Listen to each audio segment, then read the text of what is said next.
Radhe Radhe. Astrology, कुंडली, ग्रह दशा इस सब में बिलीव करते हो? अगर हाँ तो ये वीडियो ध्यान से देखना, मजा आएगा। मैं किसी को भी ऑफेंड नहीं करना चाहता, बट कल मैं अपने डीएम पढ़ रहा था, यानी कि डायरेक्ट मैसेजेस जो इंस्टाग्राम पे लोगों ने किए थे। एंड मैंने कुछ डीएम नोटिस किए जहां लोगों ने मुझसे पूछा है, मेरी कुंडली मेरे पार्टनर से मैच नहीं हो रही, मैं क्या करूं?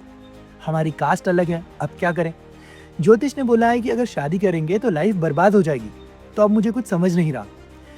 एज पर एस्ट्रोलॉजी अगर मैंने बिजनेस किया तो मैं फेल हो जाऊंगा, क्योंकि मेरी डेस्टिनी में यानी कि मेरी नियति में नौकरी यानी कि जॉब लिखी हुई है, जॉब का योग है। And personally I find this very funny. अब जो बोलूंगा वो ध्यान से सुनना एंड पूरा वीडियो देखकर अपना ओपिनियन नीचे कमेंट में बताना, बिना गुस्सा किए। भगवान श्री राम का विवाह और उनका राज्याभिषेक दोनों ही शुभ मुहूर्त देखकर किए गए कार्य थे। फिर भी ना उनका वैवाहिक जीवन सफल हुआ और ना ही जिस मुहूर्त में राज्याभिषेक होना था वो सफल हुआ। शादी के तुरंत बाद उन्हें वनवास जाना पड़ा और जहां राजा बनना था वहां वनवासी और भिक्षुक का जीवन जीना पड़ा।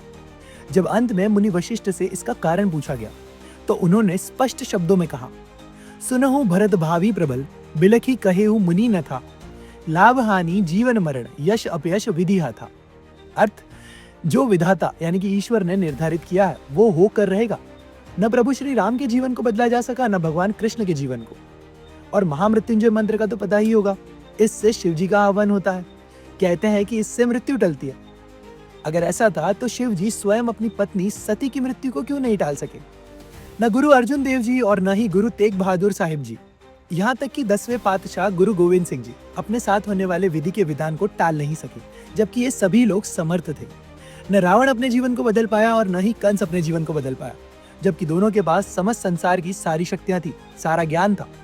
मानव अपने जन्म के साथ ही जीवन मरण, यश अपयश, लाभ हानि, स्वास्थ्य बीमारी, देह रंग, परिवार, समाज, देश, स्थान सब कुछ लेकर आता है। सब कुछ विधाता पहले से ही निर्धारित कर कर भेजते हैं।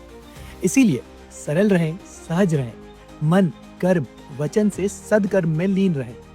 मुहूर्त ना जन्म लेने का था और ना ही मरने का होगा, इसीलिए फिर शेष अर्थहीन है। प्रभु स्मरण में रहें और आगे बढ़ते रहें। तो अब जैसा कि मैंने वीडियो की शुरुआत में पूछा था, कुंडली, एस्ट्रोलॉजी, ज्योतिष विज्ञान, इस सब के बारे में आपके क्या विचार है, नीचे कमेंट सेक्शन में बताना। मिलते हैं अगले वीडियो में किसी और सवाल, किसी और फैक्ट, किसी और जवाब के साथ। जय श्री कृष्णा। और हाँ, फॉलो कर लेना। एंड हाँ, वीडियो उस दोस्त के साथ जरूर शेयर करना जो अपने एस्ट्रोलॉजर की सलाह की वजह से डरा हुआ है। मिलते हैं अगले वीडियो में।